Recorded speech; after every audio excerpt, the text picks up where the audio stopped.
एक बार फिर से वेलकम टू माय चैनल। और आज मैं फिर से जा रहा हूँ रेसिडेंसी बिल्डिंग।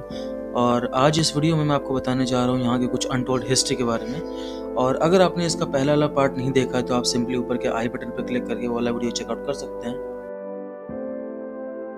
ये जो रेसिडेंसी बिल्डिंग है ये एक ऐसे नेटवर्क के लिए जाना जाता है जिसमें अंडरग्राउंड टनल शामिल है, जिनका यूज़ लखनऊ की बगावत के दौरान कम्युनिकेशन और एस्केप रूट के तौर पर किया जाता था।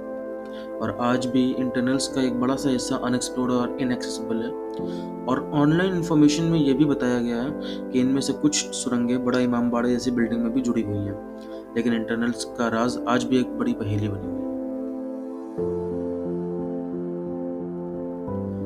जब ज़्यादा अटेंशन यहाँ के सैनिकों और ऑफिसर्स को दिया जाता है तब हमें ये नहीं भूलना चाहिए कि घेराबंदी के दौरान औरतों ने भी एक बहुत बड़ा रोल प्ले किया था। उन्होंने मेडिकल केयर, राशन का इंतज़ाम और कभी कभी फोर्सेस में भी ज्वाइन होना पड़ता था। लेकिन बगावत के चलते उनकी कहानियाँ कहीं खो सी गई हैं। और इन्हीं में से एक कहानी थी मिसेस इंग्लिश की, जो कि कर्नल इंग्लिश की वाइफ थी। मिसेस जूलिया सेलेना इंग्लिश को 1857 के लखनऊ की बगावत के दौरान एक बहुत इंपॉर्टेंट रोल के लिए जाना जाता है। घेराबंदी के दौरान उन्होंने एक डिटेल डायरी भी लिखी थी जिसमें उन्होंने लड़ रहे सोल्जर्स और रेसिडेंट्स की डेली झेली जा रही परेशानियों को डॉक्यूमेंट किया था। उनकी सहनशीलता और डायरी बगावत के दौरान वहाँ के फंसे हुए लोगों के दर्द और परेशानियों का एक विजन प्रोवाइड करती है।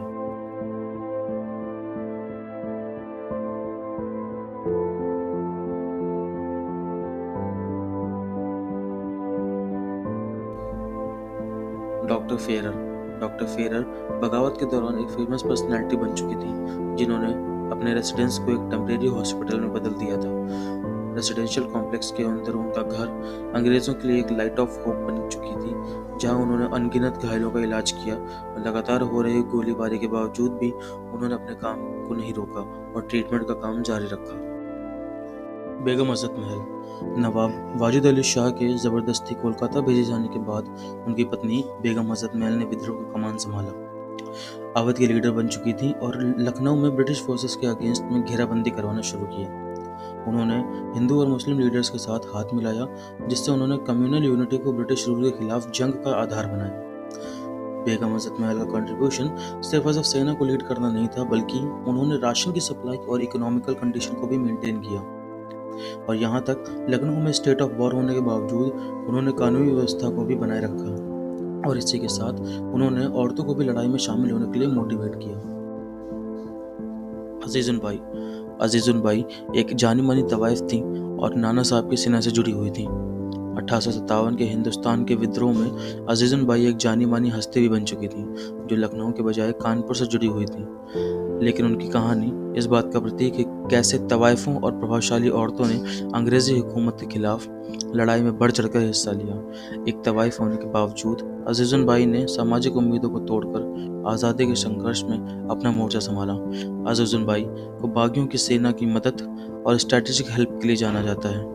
उन्होंने अपने घर को बागियों के लिए एक सेफ हाउस बनाया था और उनको राशन और इक्विपमेंट्स भी प्रोवाइड किए थे।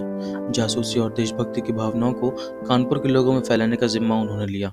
ऐसा कहा जाता है कि अज़ीज़ुन बाई घोड़े पर सवार होकर आदमियों के कपड़ों में बंदूक लिए लड़ा करती थी।